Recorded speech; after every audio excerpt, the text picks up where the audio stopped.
Hey guys, welcome back to the Roissy Reader.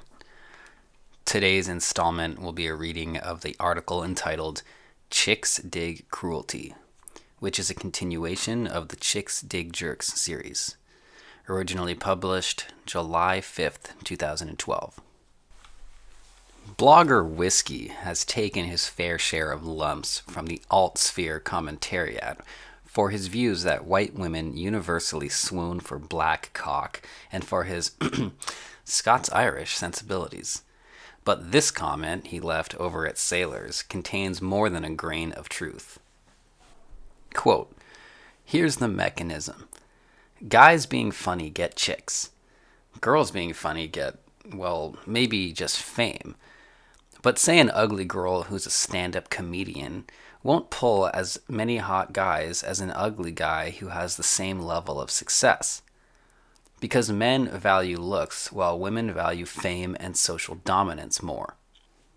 Russell Brand is, to my male eyes, one ugly dude who looks like an ape and is not in particularly good shape. Nevertheless, women go nuts for him. Because he's famous and considered funny and socially dominant by abusing social taboos and being cruel to old guys. Women generally find cruelty arousing in a socially dominant way." Unquote. The funny to fuck theory is likely true, and we don't really need to read a study to determine that, and there's a link to the study there. Just go outside and socialize in mixed groups for a few times each month. Funny chicks get as much male attention as their looks command, which is to say, their humor generation capability is irrelevant to their mating success. But funny dudes will, if their humor isn't overly self-deprecating, often clean up with the ladies, regardless of their own looks. The reason for this illustrates another core game concept. That being that chicks dig male status, dominance, and personality as much as, if not more than, they dig male looks. Men, on the other hand, dig beauty first and foremost, and a woman's comedic timing, however it might make a man laugh, won't stir his schnitzel if she's a dog. Since women don't see a benefit from humor in the competition to attract men, their sex, on average, when compared to men, has not evolved a strong cortical humor module. Women are better equipped to appreciate humor rather than they are to produce humor. The more insightful and scandalizing assertion made by Whiskey is the connection he draws between male humor and male cruelty, the two of which often travel hand in hand. Anyone who goes to stand-up shows a lot knows the best male comics are sometimes relentlessly cruel, either to the invisible characters populating their anecdotes or to hecklers in the crowd. And when they are cruel, merciless sadists, the women in the audience are laughing their pedestaled asses off. The darkest truths of female nature are so dark that they are rarely broached in free-thinking underground subcultures, let alone in polite, straitjacketed society. And one of those darkest of truths is the dispiriting observation that women become sexually aroused by men who expertly wield the soul-killing shiv of sadism. Of course, style matters. You can't just go around pointing and laughing at bums and expect dates to jump your bones.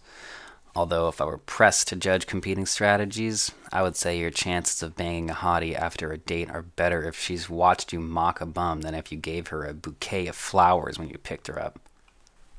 Cruelty that is delivered with supreme confidence, bemused detachment, and eviscerating precision is catnip to women's kitties.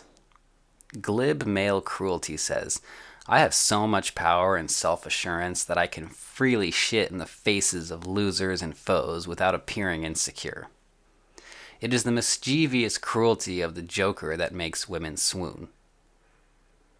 Despite themselves, women will get turned on by the masterful application of cruelty towards lesser men and lesser women, because cruelty, almost in a league of its own, flaunts dominance.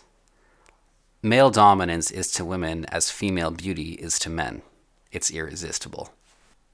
I say despite themselves, because women hardly ever will admit to such crass cravings. In the face of your cruelty to others, she'll pout and feign a morally indignant pose and wag a finger and beg you to show mercy and pretend to be put off, but in the final calculation, the seismic ripples of her pussy will speak louder than any words coming from her mouth. So at the end of the day, sugar and spice and everything nice? No. Tingles and wetness and everything alpha. CH includes some examples above of him on a date using this strategy to effect. I'm just going to go ahead and skip that. The above snippets are far from the cruelest a man can be, but you get the idea. And generally, the crueler you are, as long as you are confidently cruel and don't back away from it when she huffs and puffs, the sexier you will be to her. Sure, women are generally overtly nicer sex and won't make a habit of ridiculing the weak and degenerate, but wow, just wow, can they appreciate the sadistic streak in men. The way it will usually go down is like this. You revel in your cruelty. She reacts with manufactured disapproval, often stifling laughter. Her vagina moistens. A wave of hidden shame releases a continuous flow of blood to her vaginal walls, maintaining her in a semi-aroused state all day long. Later that night, the floodgates open and you slip in like a lubed eel. And 1,000 ancient dictums are proved right once again. That'll do it for today's entry. This has been the Roissy Reader with the article Chicks Dig Cruelty. Thanks again for tuning in, and much more to come.